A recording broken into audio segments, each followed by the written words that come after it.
Once, Martin Zoyer lived in Paris and enjoyed the charm of the old city.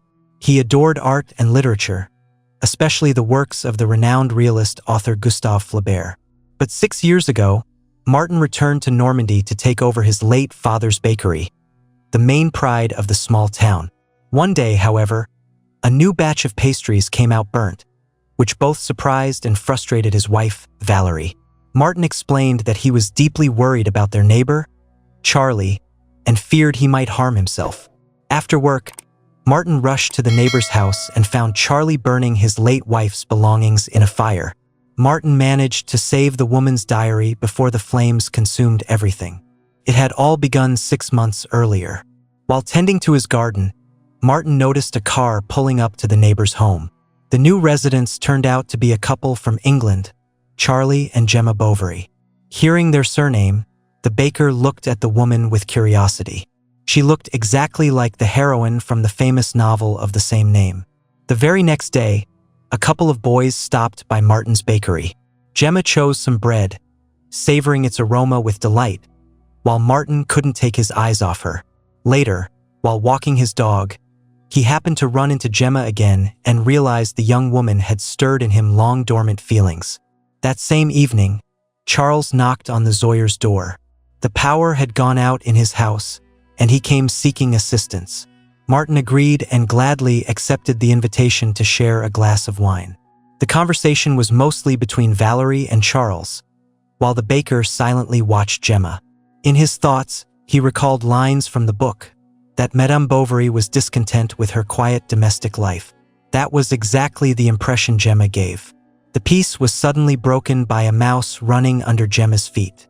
She screamed and immediately started talking about buying rat poison, which alarmed Martin.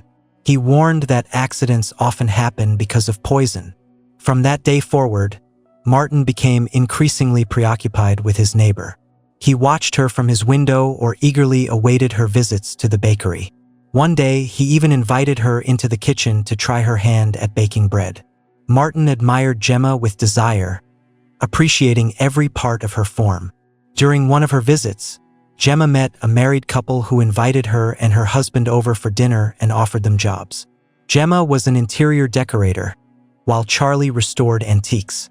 At the dinner, Martin and Valerie also attended. The hostess took Gemma to the gym, which she wanted repainted, and made snide remarks about fitness equipment, clearly hinting that Gemma should lose a few pounds. The comment deeply affected her. A few days later, Martin ran into Gemma in the park and complimented her figure. Embarrassed, she hurried home. But at that moment, a bee flew under her dress and stung her on the back. Screaming, she asked for help.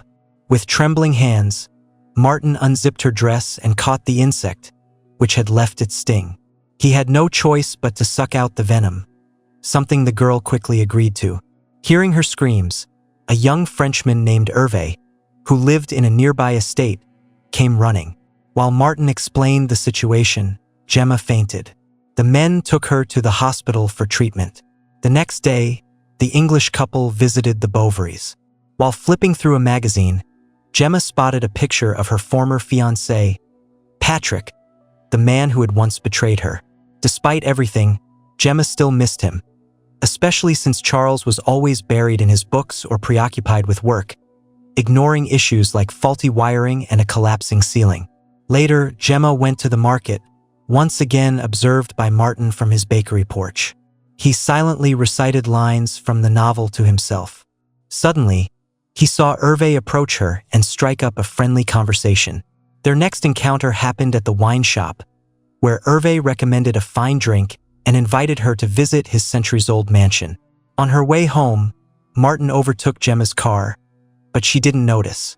Just before reaching her house, she turned toward Hervé's estate. Martin followed, but upon seeing her enter the house, lost his courage and drove away. That evening, during dinner with neighbors, Gemma sat beside Martin. He noticed a vivid mark of passionate affection on her neck, unmistakably left by the young Frenchman. From that moment on, Martin began watching his neighbor even more closely. It wasn't difficult. She boldly left the house in dresses and heels, pretending to walk the dog, but in reality, she was going to see Hervé. One day, at the bakery, Gemma bought a loaf of bread and a croissant but forgot them on the counter. Martin was delighted to have an excuse to visit her. However, as he approached the house, he heard sounds of passionate moaning. Knowing Charles was away in London, Martin understood who was with Gemma. He never delivered the forgotten pastry. Instead, he went home and spent the night sitting in the kitchen, lost in thought and overwhelmed by his emotions. When Charles returned, the affair between Gemma and Hervé continued. Gemma began taking long walks with the dog, and Charles started to suspect that their marriage was falling apart. At Hervé's estate, the couple made love on a table, during which Gemma accidentally broke a porcelain figurine that was very precious to Hervé's mother. Although upset at first, he calmed down when Gemma promised to take the statue home and have her husband restore it, without disclosing the owner's identity. Martin couldn't stop thinking about how to separate Gemma and Hervé. After much contemplation, he decided to end their affair by any means necessary. The following day, Gemma collects mail from the mailbox. Among the letters is one supposedly from Hervé, informing her that their relationship is over. Not hiding her emotions from her husband, she rushes to the Frenchman's home, where he is at that very moment being scolded by his mother. She is furious not only because her son is neglecting his studies, but also because her beloved figurine is missing. At the estate gates, Gemma receives a message from Hervé saying he must return to Paris and won't be able to go with her to London. Back at home, Gemma tries to speak with Charles, but he already knows what she intends to say. Unable to stay with his unfaithful wife, he packs his suitcase and leaves. The next day, Gemma meets with Martin and asks for his assistance translating a letter. Once again, the baker is captivated by her beauty and struggles to concentrate on the text. Their silence is broken when a mouse scurries by. Martin kills the rodent and notices a bag of rat poison, which causes him to lose his temper. He urges Gemma not to keep such substances at home, insisting they are too dangerous. Gemma starts spending time at the home of her English friends. There, she encounters Patrick, who turns out to be a friend of the family. The man is visibly thrilled to see her and appears eager to rekindle their relationship. The next day, Gemma arranges to meet Martin but never shows up. When the baker steps outside, he sees her in Patrick's arms. Later, while dining at a restaurant with her former fiancé, Gemma confesses it was a lapse in judgment and that she truly regrets it. Upon returning home, she begins packing, deciding to sell the house and move back to London in hopes of repairing her relationship with Charles. She discovers the restored statue and leaves a heartfelt voicemail for her husband. Not far from the house, she comes across Martin. She apologizes for missing their meeting and invites him in for a farewell drink. During their conversation, it's revealed that Martin had written the letter, pretending it was from Hervé. Gemma understands his intentions and, after giving him a kiss, asks him to leave. Sometime later, Martin brings her a basket of freshly baked bread as a parting gift. However, it's not Martin who knocks on the door. It's Patrick, who has come to make one last attempt at starting over. While gardening, Martin sees a cab arrive at the neighbor's home and watches as Charles gets out. The baker is delighted, thinking things are finally returning to normal. But just a few minutes later, Charles rushes out of the house screaming for help. Gemma has died. Martin immediately assumes the rat poison was the cause. However, the coroner concludes that she died of suffocation after choking on a piece of bread. Overwhelmed with guilt, Martin confesses everything to Charles at the funeral. But Charles blames himself, explaining that when he returned home, he found Patrick and Gemma in a compromising situation and confronted them instead of helping his wife. Each man holds himself responsible for what happened. As Martin walks away from the cemetery, he turns around and sees Hervé, who has also come to pay tribute to the girl they all loved.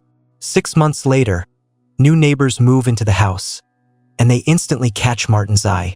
But that's a story for another time. Thank you for watching. Don't forget to like and subscribe. See you in the next video. The story of Gemma Bovary is a deeply layered and emotionally charged tale that explores obsession, love, identity, and the tragic consequences of idealization. At its heart lies Martin, a quiet, literature-loving baker whose life is disrupted by the arrival of an English couple, Charlie and the enigmatic Gemma. From the moment he lays eyes on her, Martin becomes captivated, projecting the tragic narrative of Gustave Flaubert's Madame Bovary onto her. Unable to distinguish the real woman from the fictional character he's read and admired.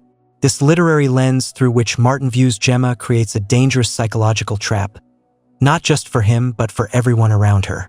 He becomes increasingly entangled in her life, driven by his romanticized notion of fate and foreshadowing, convinced that Gemma is destined to meet the same end as her literary namesake. His actions, though sometimes well-meaning, begin to blur the line between observer and participant, culminating in his forged letter, an act that indirectly sets in motion a tragic chain of events. Gemma, for her part, is a woman searching for fulfillment and autonomy in a world that constantly defines her through the eyes of others. Her inattentive husband, her passionate but irresponsible lovers, and Martin's obsessive gaze. Her decisions, though flawed, come from a place of deep emotional longing, a need to be seen, appreciated, and free.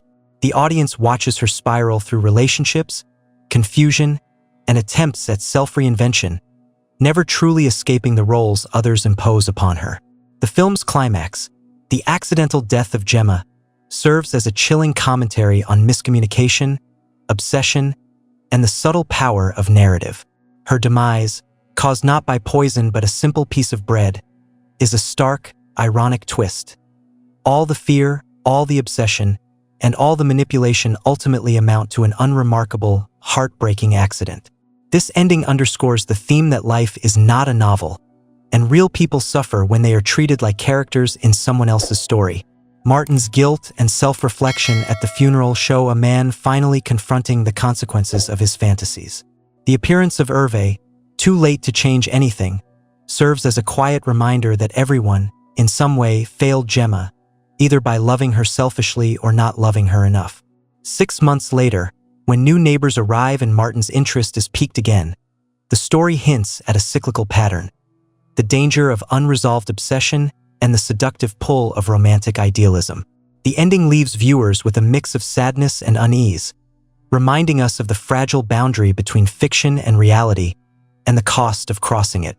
Gemma Bovary is a poignant, beautifully tragic film that reflects on how people become trapped in the roles others assign to them, and how fatal those roles can become when fantasy replaces empathy.